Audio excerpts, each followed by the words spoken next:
उनका मानना ये था उस समय कि लोगों के घुटने में ग्रीस खत्म हो जाएगी, आंदोलन चलते रहने चाहिए, आंदोलन चलते रहने चाहिए। ये 100% नोट कर लो आप। डीए फॉर्मूले के अंदर आप कागज निकालोगे, आजकल तो गूगल का जमाना है, निकाल के देखो, अगर उसमें नहीं लिखा हो तो मेरे को आके शिकायत करना आप कि यूपीआरएमएस के महामंत्री होने के नाते आपने झूठ बोला। उसके अंदर लिखा हुआ है कि रेलों के अंदर जितनी भी फेडरेशन है, दूसरी लाल झंडे समेत जो बिना मान्यता प्राप्त थे और मान्यता प्राप्त थे, एक्सेप्ट एनएफआईआर, किसी ने भी उसमें पार्ट नहीं लिया। ये 100% सही है। आज तक उसको एंजॉय कर रहे हैं ना, आने वाली पीढ़ी भी करेगी। महंगाई से राहत हमें मिलती रहेगी और इसका सिर्फ और सिर्फ एनएफआईआर को श्रेय है। दूसरा कोई आ जाए तो मेरे पास रात को 2 बजे भी आप फोन कर सकते हो, आप मुझसे पूछ सकते हो कि ये ऐसे कह रहे हैं कि हमारा श्रेय है। हमारा यहाँ पे मेरे पास प्रतिवेदन है, मोटी किताब है जो लोकसभा से पारित हुई है, ये लोकसभा से नियम बना हुआ है डीए का। दूसरा एक और चीज आपको बताऊं, hours of employment regulation act, उसमें बदलाव के लिए परिस्थितियां आ गई थी, दिक्कतें हो रही थी। गेटमैन 24-24 घंटे काम करा करते थे, किसी के कोई कार्य के घंटों की लिमिट नहीं थी।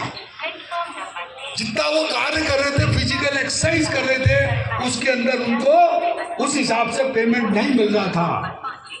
कार्य के घंटों की लिमिट नहीं होने से ओवर टाइम का भुगतान नहीं हो रहा था। एनएफआईआर याद करो, लिख लो कहीं पे, एनएफआईआर और सिर्फ एनएफआईआर ने मियां भाई ट्रिब्यूनल, एनएफआईआर की मांग पे भारत सरकार ने मियां भाई ट्रिब्यूनल, जस्टिस मियां भाई ट्रिब्यूनल, हाई कोर्ट के जज थे वो, उनकी अध्यक्षता के अंदर ट्रिब्यूनल बनाया। और मुझे कहते हुए हर्ष है, इस मियां भाई ट्रिब्यूनल के समक्ष भी सिर्फ और सिर्फ एनएफआईआर ने पार्टिसिपेट किया, दूसरा कोई उसके अंदर नहीं है। ये लाल झंडे वालों ने उसके अंदर भी बाइकआउट किया, लिखा हुआ है, वो लिखा हुआ है आपके सामने। और आज जो आपको ओवर टाइम मिलता है ना, सबको ओवर टाइम, अगर कार्य के घंटों से ज्यादा आप लोग काम कर रहे हैं तो समय पर ही भत्ते का भुगतान होता है। टैगमैन डिनर, पॉइंट्समैन, जो फिजिकल लेबर कर रहे हैं, उन सब के वेतनों में बढ़ोतरी हुई, उनके कार्य के घंटे तय हुए, उसमें नियमों में संशोधन हुआ।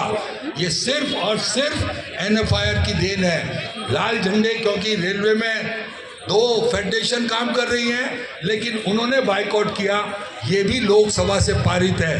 ये एक्ट है, HOER, hours of employment regulation act में जो बदलाव हुआ है, ये लोकसभा से पारित है।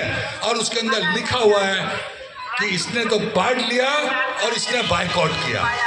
हालांकि ये बात भी सही है कि एनएफआईआर ने फिर डिमांड उठा दी है, एनएफआईआर ने फिर डिमांड उठा दी है कि आज की तारीख में 12 घंटे का रोस्टर तो 0 हो जाना चाहिए, किसी का भी 12 घंटे का रोस्टर चलने वाला नहीं है। ये एनएफआईआर ने अपनी डिमांड रख दी है सरकार के पास। और क्योंकि हम लोग सही हैं, आपको पता होना चाहिए कि EI रोस्टर कहलाता है।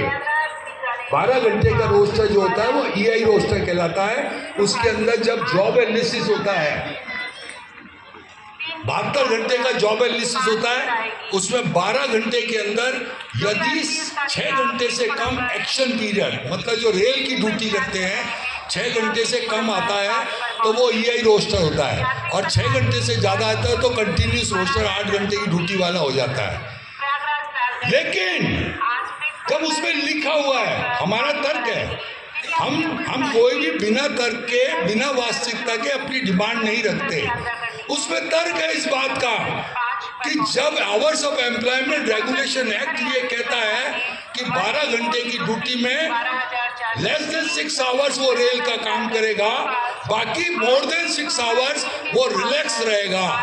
आज रिलैक्स पे क्या करते हैं अधिकारी, क्या करते हैं रिलैक्स होने पे?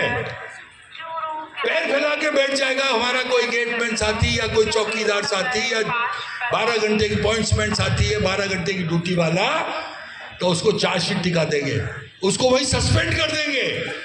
रेलवे क्या एक्सपेक्ट करती है कि पूरे के पूरे 12 घंटे की ड्यूटी में बिल्कुल अटेंटिव काम करे।